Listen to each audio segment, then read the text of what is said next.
Now, getting a new dog is always a stressful experience, especially if it's the first time. You want to make sure that you get it right. You want to make sure that you're left with perfect Labrador retrievers, just like these two here. But if you're a first-time owner, there may be some common mistakes that you might make, and that's exactly what I want to talk about in this video. So even if this is your first time, you don't make these same mistakes yourself and set you and your new dog up for huge amounts of success.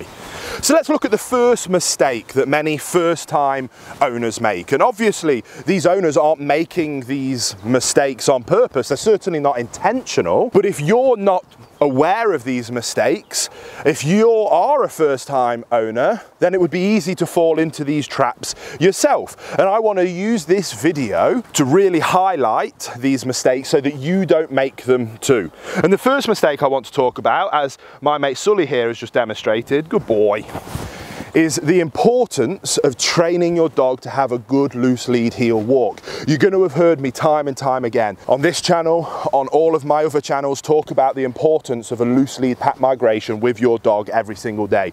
Not just because it makes the act of walking better and more enjoyable, which means you'll walk your dog more, which means you'll walk your dog further, which means your Labrador will be better exercised, which means your Labrador will be more tired, which means it's easier to socialize, easier to train. They settle down better in the home. They're not destroying your home, they're not becoming reactive, and they're just all round better Labradors. Yes, all of those things are incredibly important, and teaching your dog to walk nicely helps facilitate those things. But for me, it's the wider knock-on effects that are why we do it every single day. And it's the knock-on effects that first-time owners won't have experienced, which is why they might not realize what a huge mistake it is to not teach your dog a loose lead heel walk, a loose lead pack migration every single day. Now, it doesn't mean that your dogs can't have fun. Look, we're out here in my sanctuary paddock right now, and we're out here and the dogs are having a whale of a time because it's a time and a place.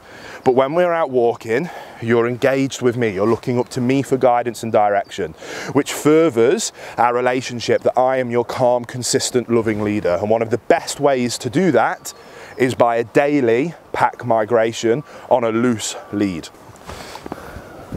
Which takes us nicely onto point number 2. And that point is around not making the mistake, you have to be faster than that, Riley, of leaving your puppy's food down. Just like there's a huge importance of a pack migration every single day building leadership skills, there's also huge success that can be achieved by simply doing a mealtime drill with your dog every single day, where before they have access to their food, they have to sit, be calm, relaxed, and well-mannered before you then break them to have access to their food.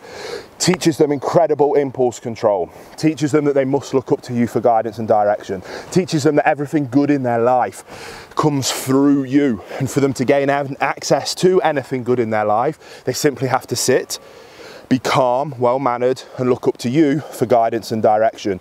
Don't waste that incredibly powerful opportunity every single day by leaving your dog's food down. It takes an extra few seconds each day to just put in a sit, stay, food on the floor, leave it, break. That's how long it takes, but the knock-on effects of that every single day are astronomical and will create incredible levels of success for you and for your Labrador. So the last thing that I want us to talk about is people not instilling consistent rules, boundaries and expectations. This is another thing that I try and drill and hammer home in every single video, every single post on all of our different platforms. And I don't bang on about it so much because I enjoy it, because I like the sound of my own voice, believe it or not. But actually it's because it's so important, and my mission is keeping dogs out of shelters and off the euthanasia tables. And if people just instilled consistent rules, boundaries and expectations with their dogs from day one, the amount of dogs in shelters and being unnecessarily euthanized would be almost non-existent. So sit as a family and decide what those rules, boundaries and expectations are. If you are a first-time owner and you don't know what they should be, reach out to a local balanced dog trainer with experience of of this style of loving leadership-based training, and they will help you navigate exactly what that should look like. And when you achieve those things, when you put those things into practice, you will have incredible Labrador retrievers, just like our mates here. People idolize Uncle Sully and Riley over in the back, but they didn't come out the womb that way. It took years to get them to that point. But the thing that we were doing every single day was instilling good, consistent rules, boundaries and expectations, going on regular pack migrations where they look up to us for guidance and direction, by doing mealtime drills every single day, sprinkling in just basic obedience. It doesn't have to be fancy competition obedience, but doing those things will ensure that you have an impeccable, perfect canine companion, just like these do back here. So do you and your Labrador a favour, and I guarantee you won't regret it.